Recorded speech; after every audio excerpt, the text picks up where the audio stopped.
বৃহস্পতির বক্রী অবস্থায় সিংহ রাশির জাতক জাতিকার জীবনে কি পরিবর্তন আনতে চলেছে, অর্থাৎ দেবগুরু বৃহস্পতি 11ই নভেম্বর থেকে 11ই মার্চ 2026 সাল, এই দীর্ঘ সময় অর্থাৎ 120টা দিন দেবগুরু বৃহস্পতির ব্লেসিং সিংহ রাশির জাতক জাতিকার জীবনে কি পরিবর্তন আসবে, কি সুফল পাওয়া যাবে, কি কুফল পাওয়া যাবে, এই সমস্ত বিষয় নিয়ে ইন ডিটেল আলোচনা করব। এই 12 হাউস বলতে বোঝায় নিবেশের স্থান, অর্থাৎ ইনভেস্টমেন্টের স্থান, দূরের যাত্রাকে রিপ্রেজেন্ট করে থাকে, বিদেশে কোনো কাজকর্মকে রিপ্রেজেন্ট করে থাকে। এছাড়াও এই স্থানকে হসপিটালের স্থান বলা হয়ে থাকে।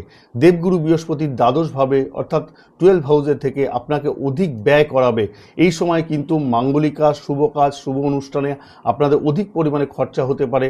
যদি সেখানে খরচা না হয় তাহলে হসপিটাল, মেডিসিন বা নার্সিংহোমে আপনার খরচা হতে পারে। তাই অবশ্যই শুভ কাজে আপনাদের এই সময় খরচা করতে হবে। অর্থাৎ 3 ডিসেম্বর পর্যন্ত আপনার কিন্তু অধিক ব্যয় হবে।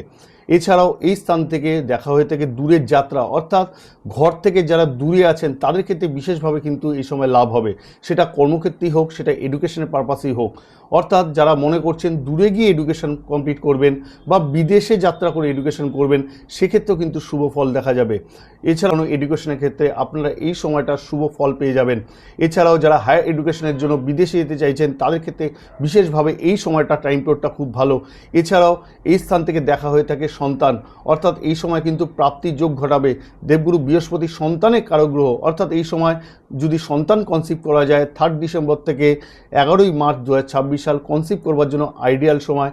এই সময় যাদের সন্তান আছে তাদের থেকে সন্তান থেকে গুড নিউজ আপনারা পেয়ে যাবেন এবং সন্তানের এডুকেশনে গ্রোথ হবে। বৃহস্পতি পঞ্চমভাবে থেকে লাভ রিলেশনকেও ব্যালেন্স করাবে, অর্থাৎ ভুলে গেল, দেবগুরু বৃহস্পতি 11th হাউসে লাভ স্থানে থাকবে এবং পঞ্চমে যখন দৃষ্টি থাকবে, অর্থাৎ এই স্থানকে ভালোবাসার স্থান বলা হয়ে থাকে। ভালোবাসা দেবগুরু বৃহস্পতি ব্যালেন্স করাবে।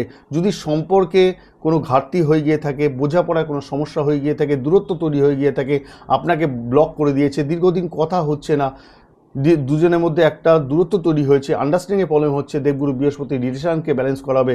অর্থাৎ এই সময় কিন্তু আন্ডারস্ট্যান্ডিং খুব ভালো থাকবে। 3 ডিসেম্বর থেকে 11ই মার্চ 2026 সাল, এই টাইম পিরিয়ডটা ভালোবাসার জন্য খুব আইডিয়াল সময়। দেবগুরু ব্লেসিং কিন্তু আপনারা পাবেন। দেবগুরু বৃহস্পতি তার নবম দৃষ্টি যখন সপ্তমভাবে থাকবে, তখন বৈবাহিক সম্পর্ক, রিলেশন যদি খারাপ হয়ে গিয়ে থাকে, সেই রিলেশন কিন্তু দেবগুরু বৃহস্পতি ব্যালেন্স করাবে। এই সময় যারা মনে করছেন বিবাহ করবেন, অর্থাৎ বিবাহের উপযুক্ত বয়স হয়েছে আপনাদের, তারা কিন্তু এই সময় বিবাহ করতে পারেন। 3 ডিসেম্বর থেকে 11ই মার্চ 2026 সাল বিবাহ করবার জন্য, মাঙ্গলিক কাজ করবার জন্য খুবই শুভ।